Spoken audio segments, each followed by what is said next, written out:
Assalamualaikum warahmatullahi wabarakatuh. Perkenalkan, nama saya Cynthia Indriani Saputri dengan NPM 24210300092, Prodi Hukum Ekonomi Syariah, semester 2, kelas C. Sebelumnya, izinkan saya menyampaikan terima kasih kepada Bapak Muhammad Irfan SHI MSy atas kesempatan dan bimbingan yang telah diberikan, sehingga saya dapat menanamkan nilai-nilai yang membentuk cara berpikir saya secara mahasiswa. Di sini saya akan menyampaikan tugas UTS tentang kodifikasi hadis ditinjau dari aspek kuantitas rawi. Jadi, ada dua hadis. Yang pertama adalah hadis mutawatir dan yang kedua adalah hadis ahad. Hadis mutawatir, pengertian menurut bahasa, hadis mutawatir berasal dari kata al-tawatur yang berarti al-katabu, yaitu berturut-turut. Lalu pengertian hadis mutawatir menurut istilah ulama hadis adalah hadis yang diriwayatkan oleh orang banyak yang mustahil menurut adat bahwa mereka bersepakat untuk berbuat dusta. Hadis mutawatir menurut Imam Nawawi adalah hadis yang diriwayatkan oleh sejumlah orang yang menghasilkan ilmu dengan kebenaran mereka secara pasti dari orang yang sama keadaannya dengan mereka dari awal sanadnya sampai akhirnya. Jadi, kesimpulan dari hadis mutawatir adalah hadis yang memiliki sanad yang pada setiap tingkatannya terdiri atas perawi yang banyak dengan jumlah yang menurut hukum adat atau akal tidak mungkin bersepakat untuk melakukan kebohongan terhadap hadis yang mereka riwayatkan tersebut. Selanjutnya ada macam-macam hadis mutawatir. Jadi, hadis mutawatir itu ada dua. Yang pertama, mutawatir lafzi dan mutawatir maknawi. Hadis lafzi. Hadis lafzi yaitu hadis yang mutawatir lafaz dan maknanya. Maksudnya adalah hadis ini mutawatir riwayatnya pada satu lafaz. Contohnya adalah barang siapa yang berbuat dusta terhadapku dengan sengaja, maka berarti ia menyediakan tempatnya di neraka. Hadis ini diriwayatkan oleh lebih dari 70 orang sahabat. Hadis mutawatir maknawi. Hadis yang mutawatir maknanya saja, tidak pada lafaznya. Contohnya adalah hadis tentang mengangkat tangan ketika berdoa. Hadis ini telah diriwayatkan lebih dari 100 hadis, namun dengan lafaz yang berbeda antara yang satu dengan yang lainnya.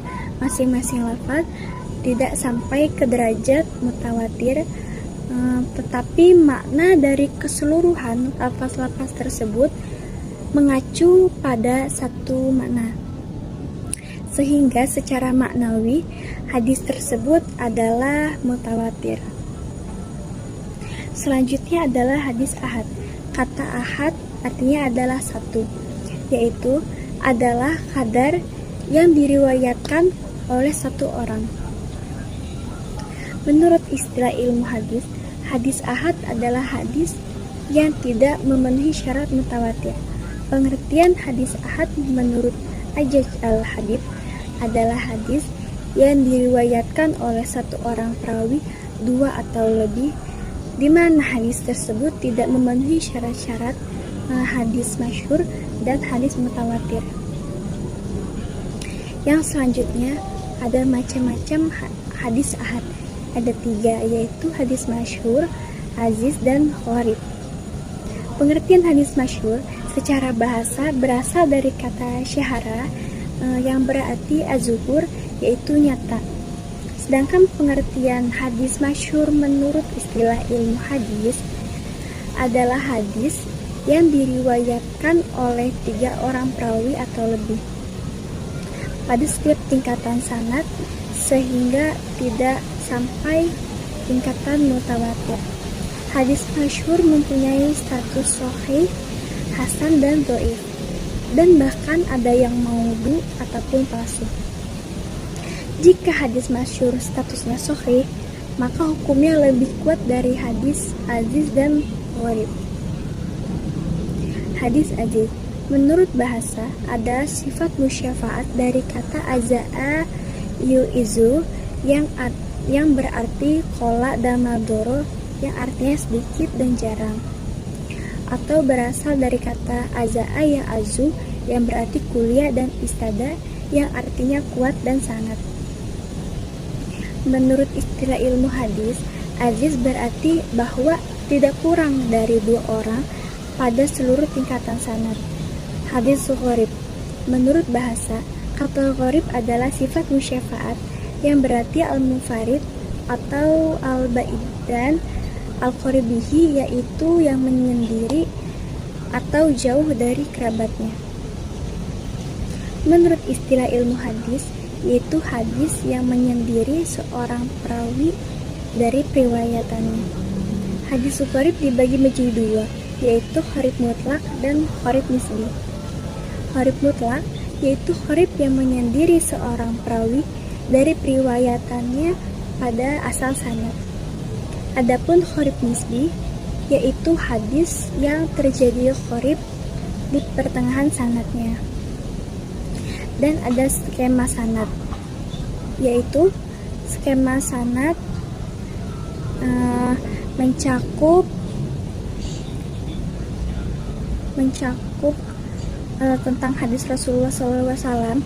Contohnya adalah Rasulullah SAW menyampaikan hadis kepada Aisyah, dari Aisyah menyampaikan kepada abihi, dari abihi menyampaikan kepada Hisham menyampaikan kepada Malik, dari Malik menyampaikan kepada Abdullah, Utaib dan Yahya, dari Abdullah menyampaikan kepada Bukhar, dari Bukhar menyampaikan kepada Muslim, dari Muslim menyampaikan kepada Yahya, dari Yahya menyampaikan kepada Mutqa. Contohnya adalah seperti itu. Cukup sekian pemaparan materi ilmu hadis yang saya sampaikan, semoga bermanfaat. Wabillahi taufiq wal hidayah. Wassalamualaikum warahmatullahi wabarakatuh.